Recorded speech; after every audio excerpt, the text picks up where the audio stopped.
Authors tend to write what they know, and you know crime. Did you ever think of yourself as the bad guy when you were going through this? I went on the run. There were magazine articles. There were 30 or 40 newspaper articles. Did you look at your fraud as a creative outlet? I mean, definitely. It was definitely. I mean, I got extremely creative. I'm on Amazon right now. How many did you write in total? 7 or 8 books. Only one of them is a fiction book, and all the others are nonfiction. Everything else is true crime. Do you see a story of atonement in your life?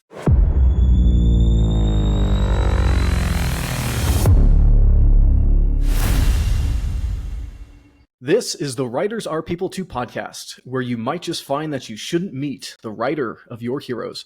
Tonight we have with us a man who, at one time, the authorities probably considered to be the antithesis of a hero. He was on the U.S. Secret Service's most wanted list for defrauding banks up to approximately $25 million, supposedly, among other things. And, I got all the information from Wikipedia, so I apologize if any of it's incorrect. Oh, sorry. Matthew Cox. So, Matthew, authors tend to write what they know, and you know crime. So for the benefit of those who are unfamiliar with you, why don't you just give us a brief rundown of some of your escapades? I owned a mortgage company, and I got in trouble for committing, for wire fraud, and I was placed on probation. And then I started committing crimes, like white collar crimes. I would make fake people, borrow money in their names, that sort of thing. So eventually I was went on the run for 3 years, and I was on the Secret Service's number one on the Secret Service's most wanted list. And I was eventually caught and sent to prison I was given 26 years. I served 13 in federal prison. I'm supposedly responsible for $55 million in loans. $55,000 in mortgage fraud. And that's a very short version. Yeah, and if you want to know more, you should just read his book, Shark in the Housing Pool, which, I went to Amazon and I picked up. And so, you get my $2.50 in royalties or whatever. You're welcome. Thank you for your time. Nice. And, I had never actually heard of you until about a week ago, and then we connected on Instagram. So, thank you for coming on. And, your book is very good. And funnily enough, I found myself empathizing with the bad guy the whole time. Right. And so, did you ever think of yourself as the bad guy when you were going through this? I mean, like, I wasn't delusional. I didn't think of myself as Robin Hood or anything. It just started off slow. You're changing documents to make sure my clients were getting loans so that I could make a commission. And then when I got in trouble, I started saying, I might as well do this for myself. And I started, created a much larger scam. And, but I mean, I don't think it didn't actually remember. I think I put that in my book, where one of the girls I was committing fraud with said, "Are we bad people?" And I remember saying probably, but I mean, it didn't keep me up at night or anything. Criminals can easily justify pretty much anything. I found a few places where you kind of were justifying some things, like when I think you were stealing toddlers' social security numbers. I think you came up with some justification for that, among other things. Right. And as far as I can tell now, you're a responsible businessman between your books and your courses and all that stuff, and your YouTube channel. We'll see. Maybe. Not over. We're not making any accusations here. But what does it do to the human psyche when you're officially convicted and looked at as a criminal in the eyes of society? I'm not. I think that I had already, keep in mind, I wasn't just arrested one day.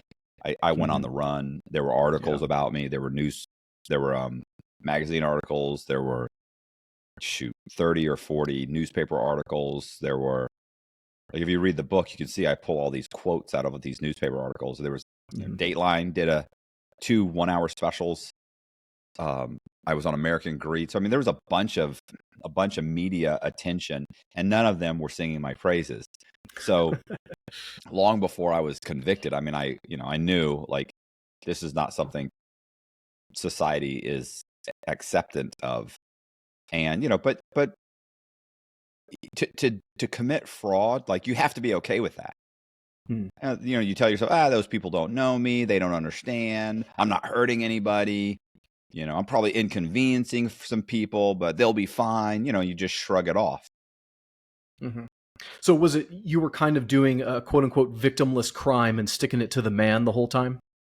I mean, I think that's probably, I don't even know that probably was one of the factors, was that I felt like I was defrauding banks and it wasn't a big deal and nobody was really getting hurt. So what does it matter? Mm-hmm. I used to say that the bank's actuaries have determined that there's a certain amount of money that they lose as a result of fraud every single year. And that money is set aside for people that commit fraud. So I'm just taking what's rightfully mine. Otherwise, the bank's just going to keep that money, and that wouldn't be fair. Yeah, of course not. Yeah, I mean they put it aside for a rainy day, and you're the rainy day. Right. Cool. So, right.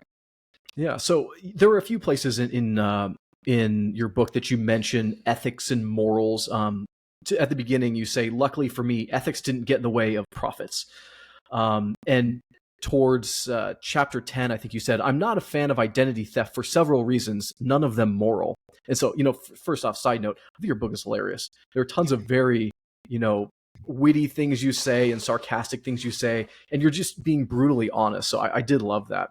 But my question ultimately is what formed your moral framework back then versus now? Because towards the end of the book, spoiler alert, you write an ethics and fraud course as part of your reparations. So what was the disconnect between then and now?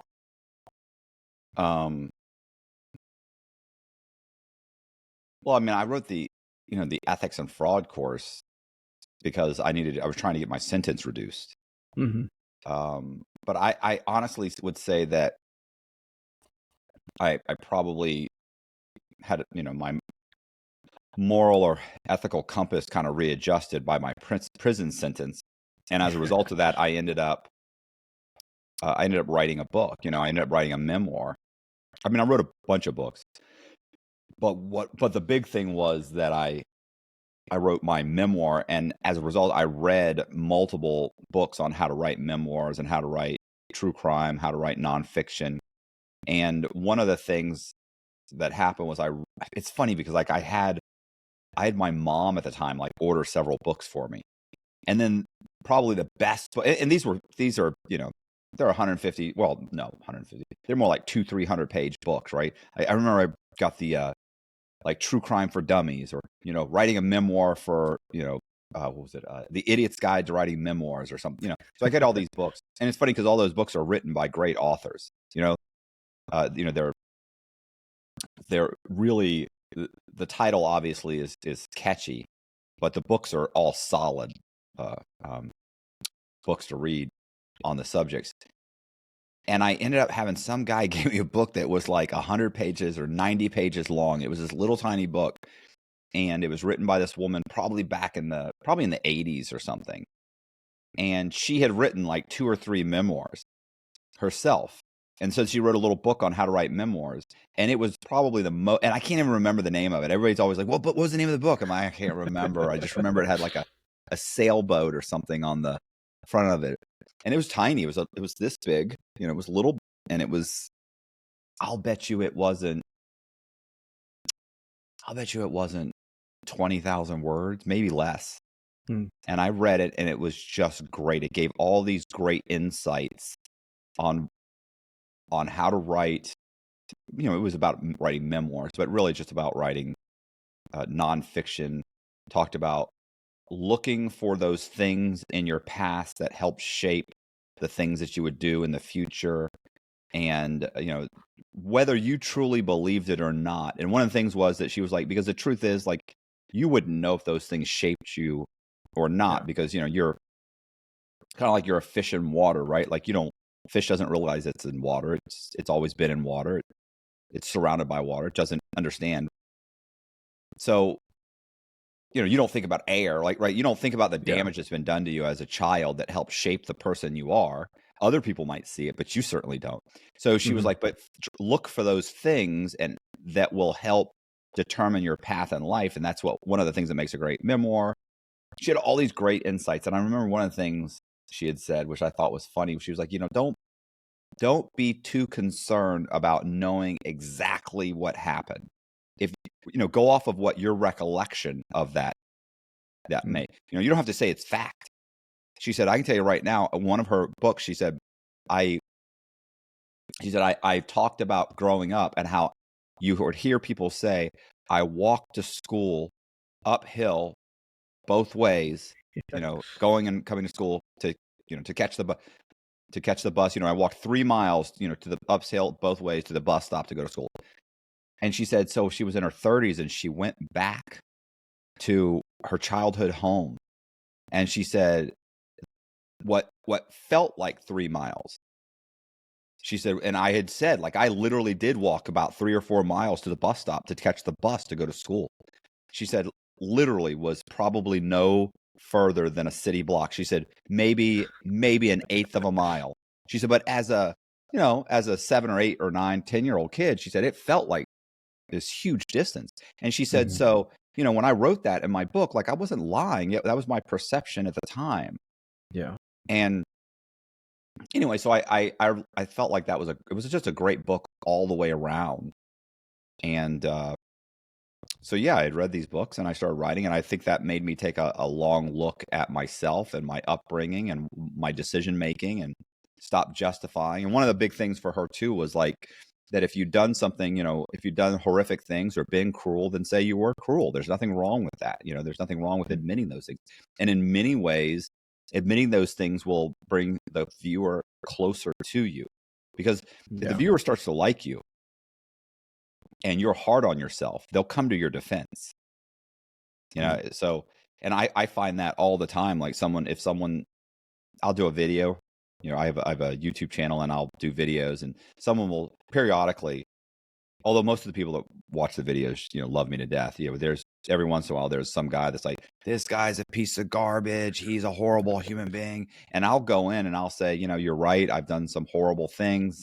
And I totally understand. And it's probably much worse than you believe. And then other people will come and say, bro, that's not true. What's your problem? This guy went to prison. He's changed his life. They'll start attacking the person.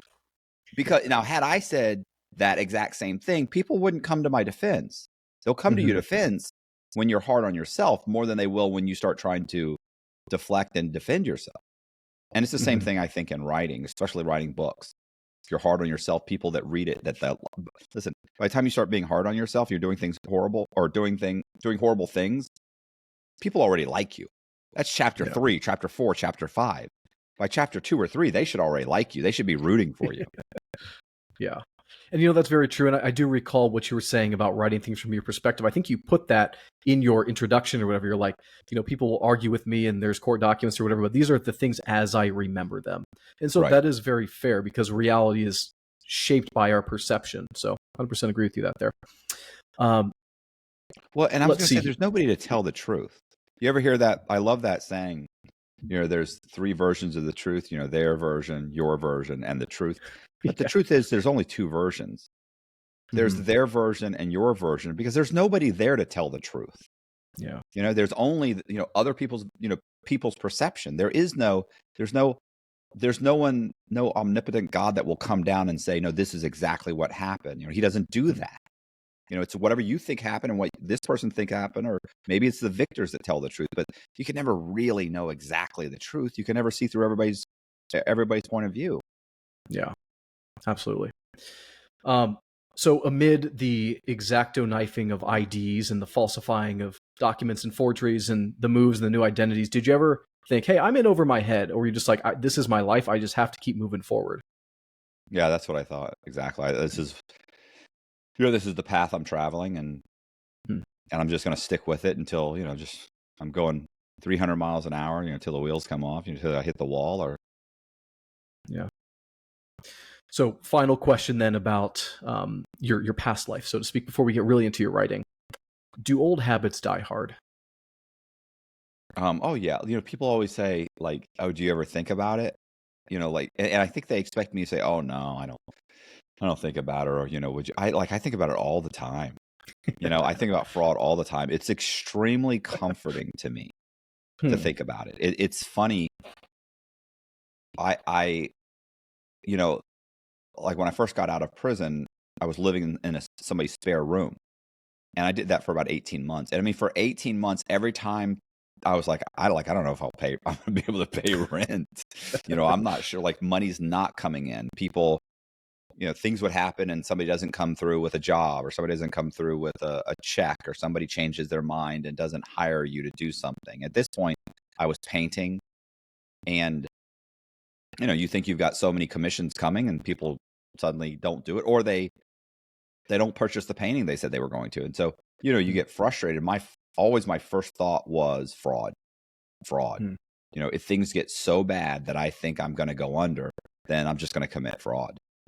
And when you say fraud like that, do you mean you are always on the lookout for opportunities to commit fraud, or were you saying like I need to go find something to do? Like did it just come No, to because you, or were you they're looking everywhere. for it?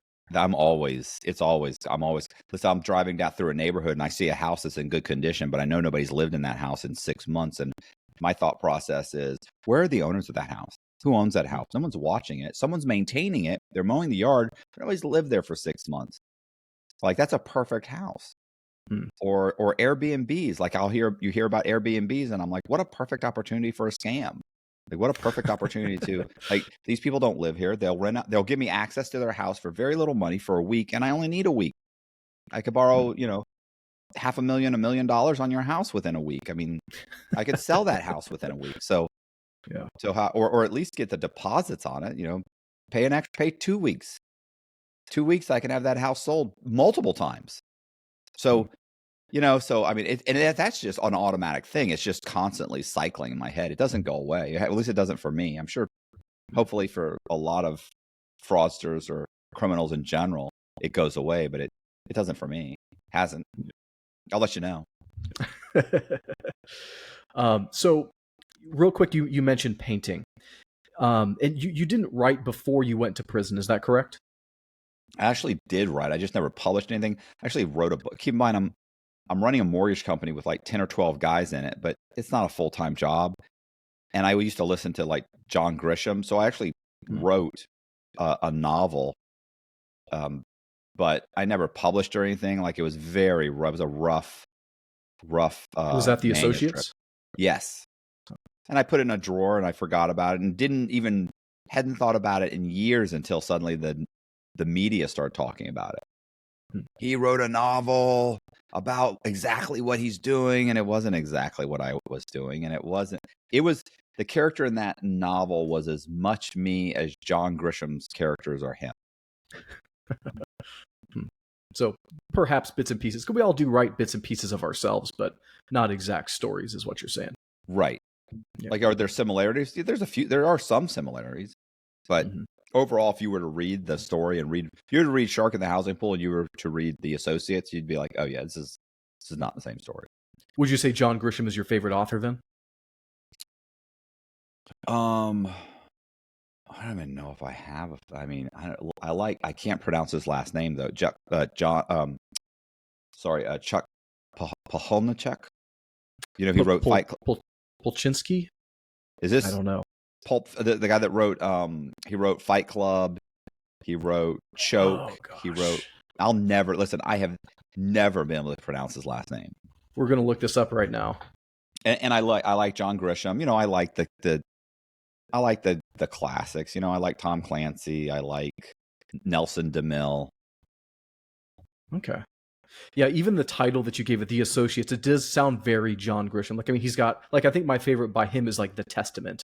That one's about the lawyer that has to go down to South America to find the lady that the old guy left all his money to. No spoilers for anybody, but that's a great one if you never read it. Let me see here. So I don't know how to say this, Palahniuk. Chuck Palahniuk. I can't say it either. Yeah, I would say Paholnichek or something. I don't know. Anyway, yeah, yeah. Go ahead. So yeah, going back to writing and arts, would you say that you're just a creative person in general? You're always looking for a creative outlet then? Yeah, my degree's in fine arts. I have a degree from University of South Florida. And so, I mean, I've always been creative. Did you look at your fraud as a creative outlet? Definitely. It was definitely. I got extremely creative. Yeah, I think there was this one section where you were naming all your folks after the Simpsons, and I thought that was pretty funny. Yeah, or they would the synthetic identities would be named like James Red, William Blue, Michael White, Lee Black. That's after the movie Reservoir Dogs. Hmm. In the movie Reservoir Dogs, Quentin Tarantino, he wrote Pulp Fiction, and he had a series of characters that were robbing a bank, and nobody wanted to go by their name, so he gave them all like Mr. Red, Mr. Pink, Mr. Black, Mr. Yellow, Mr. Green. Yeah. So I feel like you're writing, or yourself as an author, rather, you matured during your prison sentence, and you were there for 13 years. In the beginning pages of your book, you say, "The truth is, I didn't have a weapon, and the only danger I posed was to financial institutions." So what was prison like for a white collar criminal, and did you feel out of place? Like a white crawler. What was prison like for? Yeah, it was. I would say. It was fine. It's like being in a really, really rough high school. You keep your head down, keep to yourself, and you're going to be fine. But if you walk around like you're a tough guy, acting like a jerk and talking about people and running up debts or gambling or something, you're going to get yourself in trouble. So, I'm lucky because prisons aren't filled with super intelligent people. There's a very small subsection of individuals that are fairly sharp. And let's face it, if you're just slightly sharp on the outside, you're a genius inside. So, I taught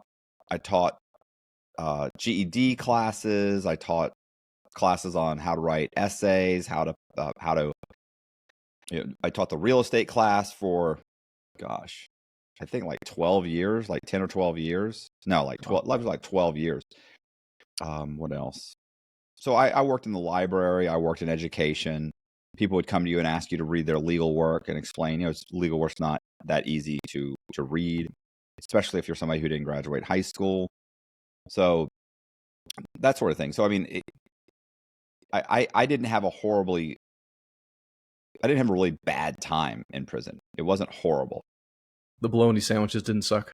They did suck. Well, they didn't. I like bologna sandwiches. Personally, I don't have a problem with bologna sandwiches. And the food actually was better than I expected. Like, I didn't have any expectations.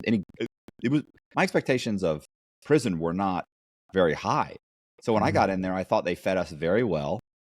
It was very repetitive, and there were some meals that I didn't like, but it's prison. What are you going to do? But boy, some of these guys complained and complained and complained.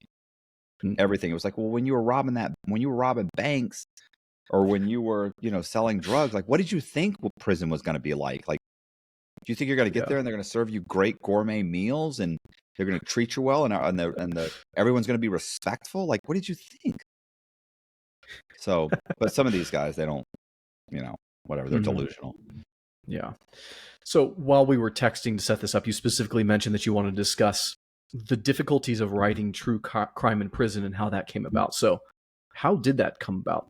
You know what's funny is like, because I'll get these questions. They're like, people think that you have access to a computer. Like, I've got Word and I can write, and I've got a laptop I'm walking around, and you have access to the internet. Like, none of that is happening. I wrote writing on toilet paper or what? You're writing on, I would steal, paper, like, whatever, pads of paper from education, which I wasn't supposed to do. I would steal pens from education, which you could get in trouble for, all of which you get in trouble for. I would try and buy pads of paper from commissary, but that was difficult. Right? They don't always have them. They run out, and it's not like it's a huge necessity, for these guys. Most of these guys are more concerned about going on the rec yard than they are about having writing utensils. And I would sit in my cell and I would write, and I think because I was writing true crime, and I'm writing people's memoirs and true crime books, and sometimes just synopses of their actual story. I would always order the Freedom of Information Act, and I figured that out on my my case. Like, I had my own documents, but I didn't have everything. And I figured out that you could order the Freedom of Information Act on yourself and on other people. And because a lot of these guys, they didn't know, like, and I certainly didn't know everything about my case. Well, if I want to know, let's say I know what I was doing, but I don't know what the investigators were doing. How do I do that? I cannot go and have a conversation with the FBI agents that are investigating me. I don't know when they got on to my trail. I don't know what tipped them off. I don't know where they're located. I don't know what the names of the agents are. How many were there? What were the tips? What did they do to pursue me? So I ordered the Freedom of Information Act on myself to the FBI, Secret Service, U.S. Marshals, IRS, to everybody. And then it would take months and months. Those reports would start coming in, and they would document what they were doing on their side of the investigation. So then you find out, how did they first get onto my trail, or how were they first notified? And so now I have and they write up a nice little report. So you know that they got a phone call, or they were contacted by a title agent, who that agent was and what they said and what was going on. And then you're like, oh wow, that was the such and such closing, or that was this, and so this is what happened, and that's why they realized something was wrong. They contacted the FBI, and then that started the investigation. So you start putting all that together, but it takes a long time. And then of course you can order the stuff from the from the U.S. Attorney's Office. You can order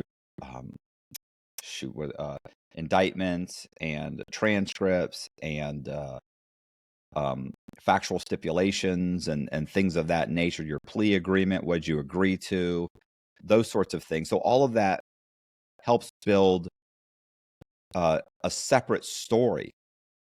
And you've got the dates. Suddenly you have the dates. I can't tell you how many guys I interviewed, and they have no idea. They don't know anything about their case. Like, they don't know when they got arrested. They don't know.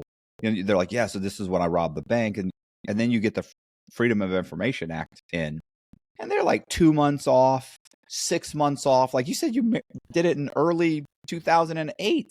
And there's like, that's what I thought. Like, what does it say? And then they go, oh yeah, it must have been. And well, and so in your book, you name hundreds of addresses and prices and stuff. I'm assuming you got all that information from your own records that you kept, or from the information that was held on you. But how many of those do you distinctly remember, or are they just numbers and addresses on a ledger? It depends on the transaction. Like, some of them I remember very clearly because things happened. It's like, oh wow, that's the one where this happened. But some of them, if the transaction was uneventful, I have very little recollection of uneventful things. Things that had, things that were shocking, or really burned into my memory. Anything that went wrong, or getting caught, or by the title person, or having a conversation, or having to talk my way out of a situation. Like, I remember those things because it was, I believe, traumatic. Well, which you seem to be very good at, talking your ways out of situations. I don't recall the exact portion of the book, but it was when you had to go, when you were about to get caught, it seemed like, and you had to go to the police station afterwards to give your testimony, and you were in the glass room in the bank. I mean, what was going through your head? You were just like, I'm screwed. I'm just going to talk until they arrest me, or like what? I mean, I'm going to try and talk my way out of it. I'm already in trouble. What am I going to say? Just say, give up? I'm already done. So once I realized very quickly that they didn't know who I was. They believed I was a guy named Gary Sullivan. And so I just ran with that. And I figured, first of all, if they don't know who I am, or I'd be in handcuffs, I'd never get out of these handcuffs. And I convinced them to take the handcuffs off, because I was like, I haven't done anything wrong. I'm not under arrest. I feel like I'm, like, I think they realized, like, if he thinks he's under arrest, he's probably going to ask for a lawyer. So they took the handcuffs off. And then I just kind of spun the information that they had to weave a story that made it seem like something innocent had happened, and this was all a mistake. And that's what I convinced the detective of that the bank had made a mistake and that I, in fact, had done nothing wrong. So he took me downtown, let me fill out a police report, and let me go. That's ballsy going back in the police station, though. Well, I didn't go back. Keep in mind, I didn't go back in the police station. He brought me to the police station. Oh, okay. Like, I wasn't leaving. Like, it's not like if they had pulled in the parking lot, I could have whipped around and driven off. Like, I was going to get caught. I mean, I'm not, you know, you're in a car. Like, you're not going to outrun a helicopter or the police. Yeah. So I didn't have a choice. I had to go in. And by that point, I felt like I pretty convinced him pretty well that I hadn't done anything wrong. He was he seemed thoroughly convinced. So going to the police station wasn't that big of a deal. Fill out the police report, and he walked me outside, and I got my car, and I left, and I went to a couple more banks and pulled out some more money, and then I left the area. Yeah. They figured it out like the next day, I think. They got a call from the FBI saying, "Hey, you've got this guy. We think his name's Matt Cox." And he was like, "Oh," and they showed pictures of me. They were like, "Oh my God." So how much of this is tied up in your ego? You're just like, I'm so much smarter than the FBI and the cops and all the people. Like, how much of it is your ego, or just walk me through that? I'd say all of it, right? Like, I mean, it's all just being arrogant and narcissistic and just thinking you're better than everybody else. Or I think I'm definitely at the time felt I was better than everybody else, and they would never catch me. And then every time I talked my way out of a situation, like, yeah, that only made it worse. Not once did you would think you'd go, wow, I got lucky. I'd better straighten up my act. To me, I was like, I'm just that good. They're never going to catch me. So yeah, it didn't help. Yeah. So going back to your writing in prison, how did you connect with people to write their true crime stories? Were you just like the true crime guy that everyone was like, hey, I want to tell you a story? Or did you like talk to people and then write it for them? Or like tell me about that. So I was writing my story, and I had kind of at the same time, like when I was finishing up my own book, I gotten a literary agent that was representing me. And I was talking about like, hey, because at this point I had, I don't know, how much time did I have left to go? I probably had close to 20, not 20 years. I probably had about 17 years left to go, right? Because I got my sentence reduced twice. So, because I was fighting my case. But so as I'm walking around, either way, I'm going to do a significant amount of time. So I was thinking, like, what am I going to do the rest of the time? Like, I don't want to, I'm not interested. I'm too short to play basketball. I don't want to learn how to play the guitar. I don't want to learn horticulture and, Votech. Like, there's nothing I want to do here that's taking up my time. And I thought, I do like writing. And I'd written my book. I was finishing it up. And I was talking to people saying, it'd be interesting to start writing guys' stories. So I kind of started talking to one or two people like, hey, your story would be pretty cool. But just at the same time this was happening, I had read an article that had shown up in Rolling Stone magazine about a guy named Ephraim Deveroli. Ephraim Deveroli, did you ever see the movie War Dogs? I did not. Is that with Nicolas Cage? Or no, that's Lord of War. That's Lord of War. Okay. So there was a movie called War Dogs, which had Jonah Hill in it and Miles Teller. I think I've seen a scene from that where he's going to go buy drugs, and then the guy keeps the cash, and he walks out with an AR after that or something. Right.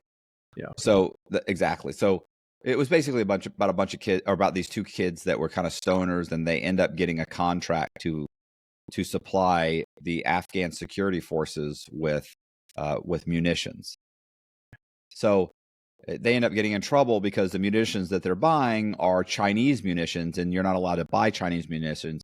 And they figure that out, and they kind of try and hide the fact, so they end up getting charged. But what ends up happening is I'd read a Rolling Stone article about it, and then one day I'm standing in line, and a buddy of mine said, hey, that Rolling Stone article you read that he had given me? And I was like, yeah. He was, the guy's right over there. And I went, what? He goes, yeah, he got here 2 days ago. I was like, oh my God. So I went up to him in the recreation yard. I said, hey, he was working out or jogging or something. And I said, hey, my name's Matt. By the way, I said, I'm here for whatever. I said, I just wrote a book, and have a literary agent. I'm finishing up, edits on my book. And I said, you've got a great story. I read that article and you ought to think about writing a memoir or something. And he's like, yeah, he told me he was ADHD and bipolar. And he said, I'd never be able to finish it. I couldn't possibly complete it. And I said, well, if you want, I could help you write like an outline. And you could send it to somebody. I said, obviously you still have money on the street. You could hire somebody for $15,000 or $25,000 to write your memoir just off of a really solid outline. And he goes, yeah, I'll think about it. And he walked off. And like a week or two later, I passed him. It's a big complex. You don't see people all the time, the same people. But so I'm walking by him and he's like, hey, still thinking about it. And I was like, all right. And then, 2 weeks later, a month later. So like this went on for like 3 or 4 months, maybe 6 months. And he came up one day, he saw me, he came up to me, he said, hey, that article in Rolling Stone? And I went, right. He said, that article was optioned and they're going to make a movie about my life. Now, the article wasn't told from Deveroli's perspective. It was told from the character played by Miles Teller, which is David Packhouse's version. So, I went, and listen, the article does not make Deveroli sound good. And at this time, I didn't realize, what a scumbag he is. So I just looked at him and I was like, he's like, pretty cool, right? And I went, you seem like a smart guy.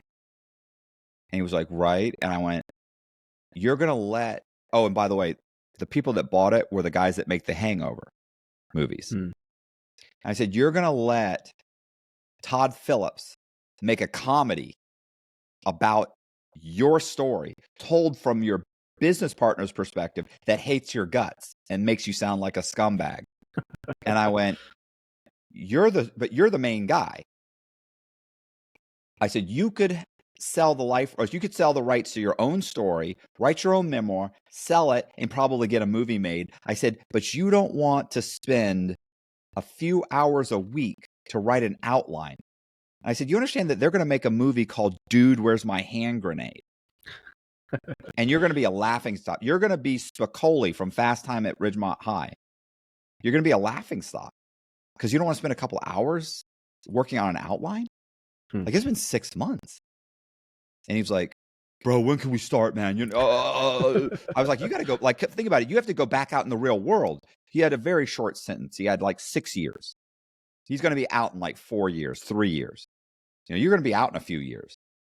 You want every time you introduce yourself, like, hey, my name's Ephraim Deveroli. And guys are like, oh, like that, like the guy on that movie. I mean, I don't want that. Yeah. And he was like, holy shit. He was like, whoa. Let's do an outline. When can we start? So we wrote in our outline. As we wrote it, he ended up asking to write my book, or to read. Sorry, he ended up asking to read my book. Sorry, I'm usually in bed by 8. It was like almost 8 o'clock. I'm exhausted. Sorry for keeping you up then. 3 or 4 in the morning. So he said, yeah, he was like, let me read. Can I read your book? And I was like, yeah, sure. So I gave him my manuscript and he read it. And 3-4 days later, he comes back and he said, bro, he's like, that's the most amazing thing I've ever written in my life. That's exactly what I want. Like, you don't understand. He's like, I like, it was great. And I was like, okay. And he said, can you write my book? And I was like, I'm not really a professional. You could get a professional writer. And he goes, no, you are a professional writer. Because that was amazing. And I was like, okay. So I said, okay. So I wrote his memoir and we got a literary agent.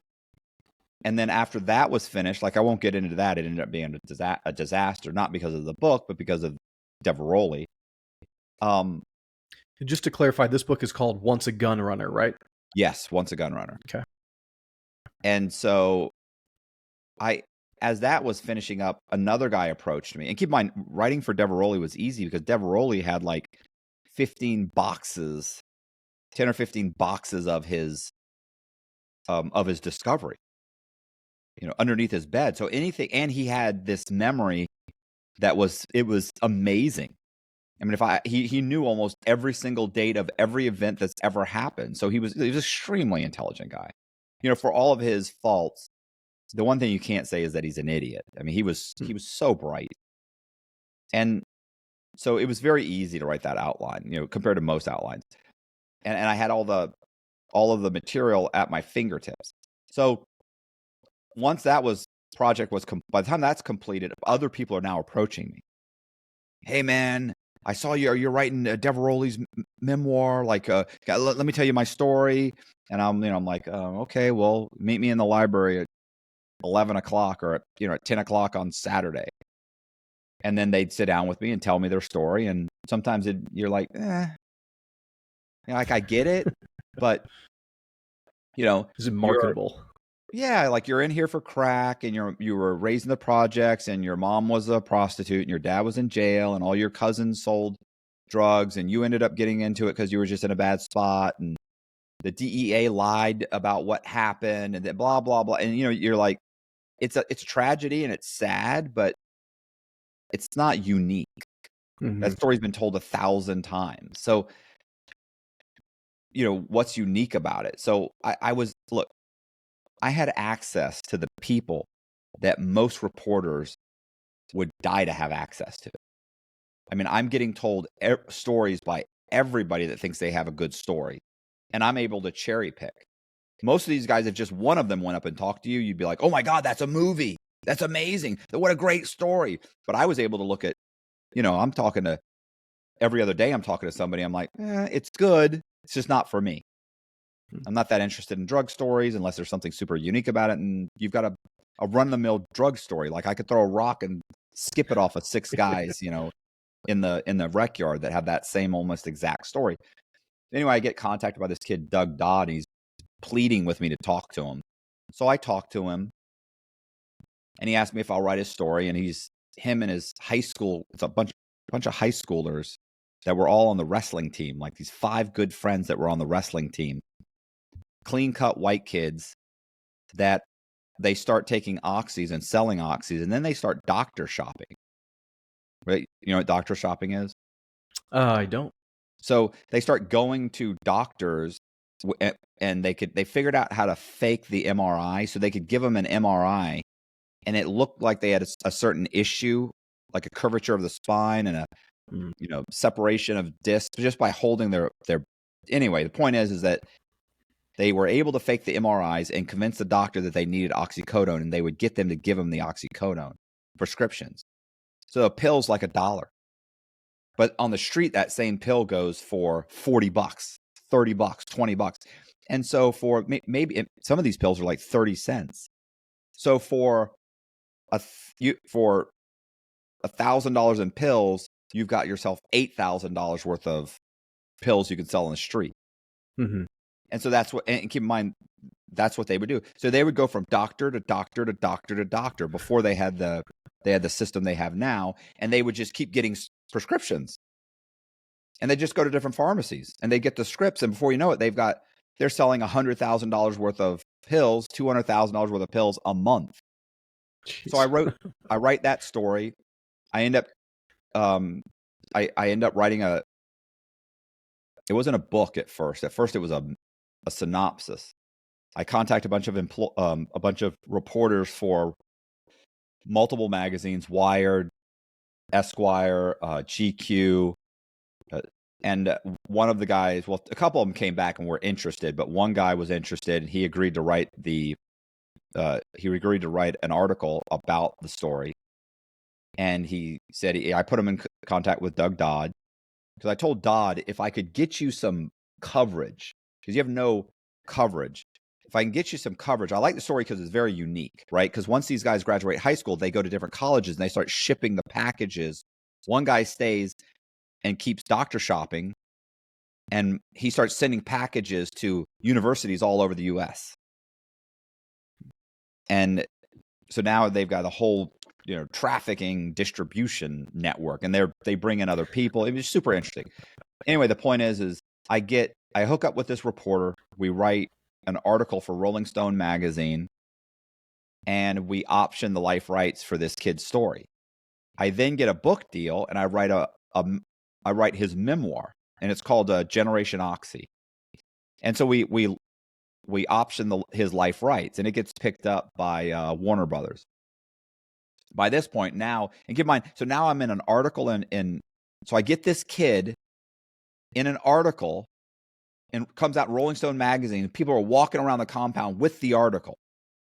going, holy shit, my name's in the article, his name's in the article. Like, they're like, oh my God, bro, I can't believe this. And then of course I'm still walking around writing the manuscript. So people are saying, this is amazing. So now guys are really coming up to me. Man, I got a great story. You got to hear my story. You got to hear my story. So I kind of started put people in the queue and started writing their books. And then I started realizing you don't really have to write a whole book to option the life rights of an individual. You can just write a synopsis. Because there was a I don't want to call it a magazine, an online magazine that came out called Epic Magazine, or I think there's another one, Medium Magazine or something. And it came out, and all this guy is doing is writing really long true crime articles and posting it on his magazine and optioning them. So I thought I could probably do that from prison. Like, I just was a part of this option. And then, of course, they write me a check, right? Like, I'm getting checks for this. I'm getting checks for an advance to write a book. I'm getting paid from the option. So I've got money coming in. I'm ordering Freedom of Information Acts. I've got guys lining up to talk to me. I'm writing multiple stories. So I would write one story and then I would put it on my website, write another story, put it on my website. And then sometimes I'd write a story and say, well, I'm going to turn this into a book. And I'd write out an entire book. And that's kind of, it evolved. And that's what I did probably the last 7 or 8 years of my incarceration. Wow. Yeah, I feel like you're basically an entrepreneurial opportunist. You just like, right. There's a exactly. need. I'm just going to fill the need. Right. In the case of the banks, I need to take their money that they set aside. In the case of writing, I just need to tell these people's stories. Right. How many books? I'm on Amazon right now. I see a few. I see It's Insanity. I think you wrote that one. I see Once a Gun Runner. How many did you write in total? I think there's 7 of them. Okay. So it might be 8. So 7 or 8 books. Only one of them is nonfiction. Everything else is, I'm sorry, only one of them is a fiction book, and all the others are nonfiction. Okay. And there's a couple memoirs. Everything else is true crime. And I've written 22 synopses of stories. So the problem is a lot of the synopses ended up being a book. So there's like a synopsis of the story that's maybe 8,000 or 9,000 words. And then there's a 70,000 word book also. Because almost everything starts off as a synopsis for me. Yeah. I think you've mentioned a few times that you have dyslexia. Is that correct? Yes. How difficult is it for you to write with dyslexia? Is this just an extra challenge to overcome? Well, in prison, I would write on, legal pads, right? Like I get a legal pad somehow or another, and I'd start writing the stories. Once I wrote the stories, I would go onto the computer system. They have a system called TrueLinks, which allows you to email people. So, but you can't search. It's like just being able to go into your email. That's it. So but they had a draft. So I was able to write in the draft and save things in the draft, and I could print that out on the computer. Then I would go around and give it to people in the prison to read. So my dyslexia is an issue, but it's really just spelling that I have a problem with. So I would just hand out multiple chapters to 2 or 3 people, and then they would give it back to me, and that was my word processing. Was handing it to, there were a couple guys there from NASA. There were guys there. There were college professors there. There were high school teachers. There's just regular people. And I would just walk up and say, hey, man, can you read something for me? Yeah, Matt, give it to me. And they'd read it, and I'd make corrections. I'd make corrections in the draft. And when I got it to a point where I thought it was pretty good and the book was completed, I'd email it to someone on the street. They'd print out the entire book, and now I have a book. So that was the other inmates were my word processor. Always the entrepreneur. You're just hiring other people, right? So I talk to authors all the time. I think you're coming up. I think you're probably around author 70 or so that I'm interviewing. Okay. And when I talk to the authors, they write the characters, but in this case, you are the character. So it's kind of a strange feeling that I've read this book about you, that I know so much about you and you know next to nothing about me. That's just like a weird dynamic. And I think there's a few things that make up a good book. And, in your book, there's sex and there's money and there's living on the edge. You always keep referring to yourself as James Bond and stuff. And I think all those make it a great story. But I think one other thing that makes a great story is a redemption arc.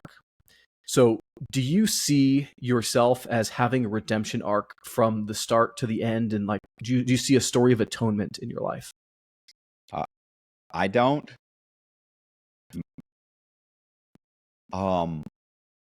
But people do. I get it all the time. The first few times I heard it, it just seemed weird. Like, I don't think this person understands what's going on here. But I hear it so much now that, and I think part of it is because I'm not making an effort to make it a story of redemption. That it's like, look, this is what I did. I went to prison. I don't want to behave that way. I don't want to be that person, and I need to put my life back together again. And I want to try and do that in the right way. And here's how I'm going to go about doing it. I have a plan, and I don't even know that I have a plan. I have a goal, and every day I'm working to meet that goal. The plan isn't exactly set. It's just evolving as I go. And as a result of that, people continue to say, like, bro, your story's so inspiring. I love the things that you're doing, and you make me realize that anything's possible. And there's all these things that I'm thinking, well, I'm not making that attempt at all. It's just happening. People are just seeing that in me, but I really think they're just seeing in themselves something, that they're rooting for me. Maybe they're rooting for themselves, and they're looking at me as being somebody who, if he can do it, I can do it. Yeah. Well, thank you for that honest answer. Let's see here. After reading the book and seeing your projects, your writing, and your YouTube channel and stuff, you have a large drive and you're intelligent. I think you could have been successful at anything, and I know you had some arguments against that in your book. But what would you say to an intelligent, driven, and possibly misguided younger person who is in your place 20 or so years ago? Well, it's not worth it. Like you ever hear those guys who, I don't know how many people, that went to prison, but if you watch YouTube, they're all over the place. And they're always, not always, but most of the time, they'll say stuff like, well, I wouldn't change anything because it made me the man I am today. And it's like, stop it, bro. Like, are you serious? Like, you did 10 years, or you did 15 years, or you weren't a part of your family's life, So obviously, like, I would change everything, because it's definitely not worth it. It's not worth it.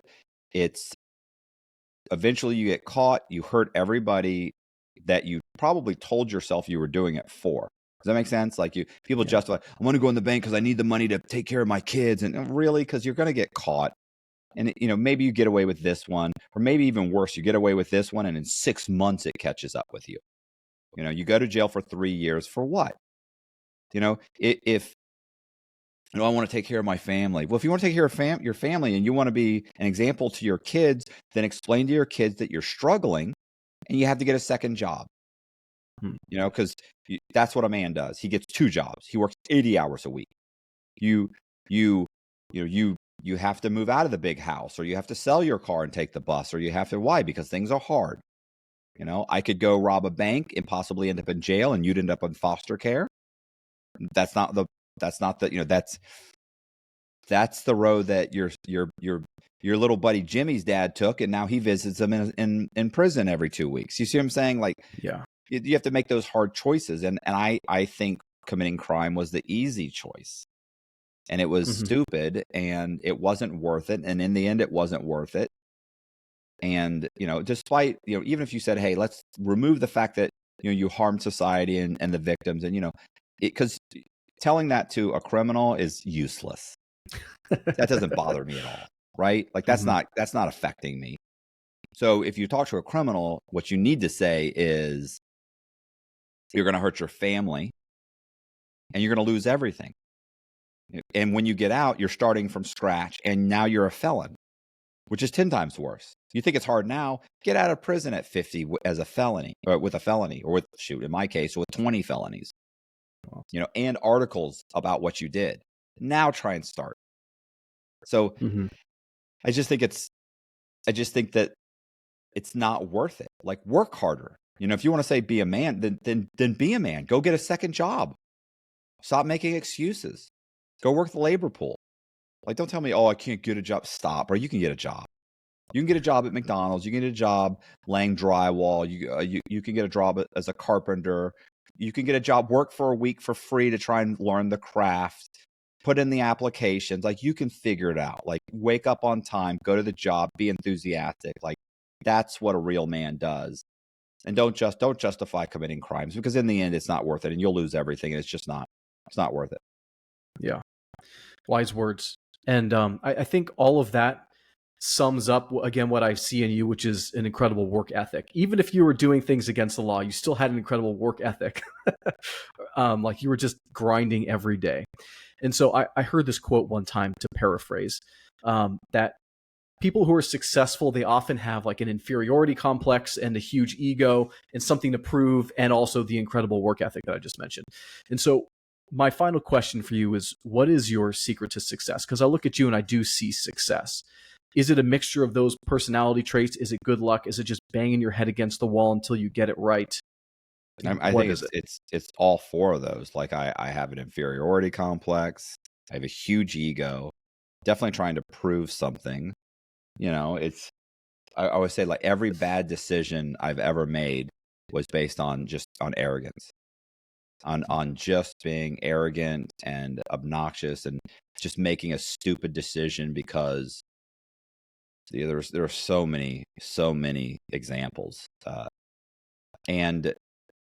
But I do love to work.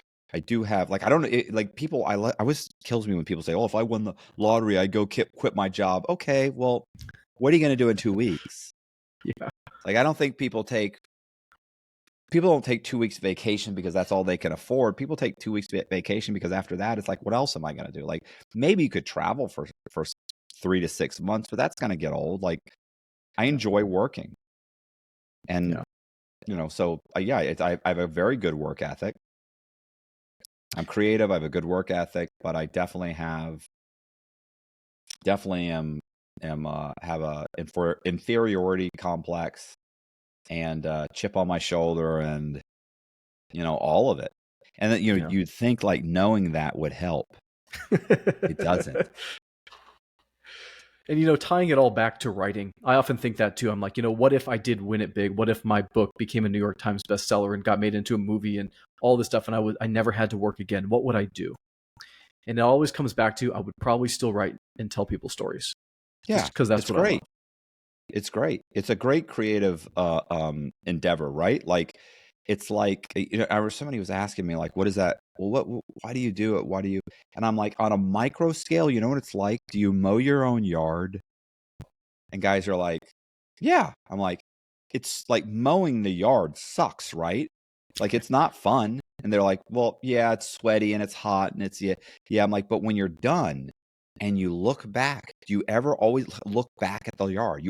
Everybody does. Yeah. And you have that moment of pride. Same thing with working out.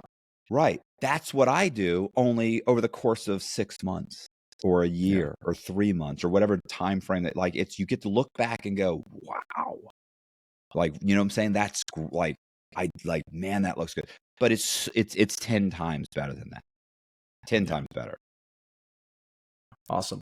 Well, I think we've run out of time today. I really appreciate you coming on. Any final comments? No, I appreciate you contacting me. Yeah, absolutely. And I will put links to your channel and all your books in the description. People can find you. I'm sure they're going to be very entertained by all of your content. Well, so everybody, we had Matthew B. Cox.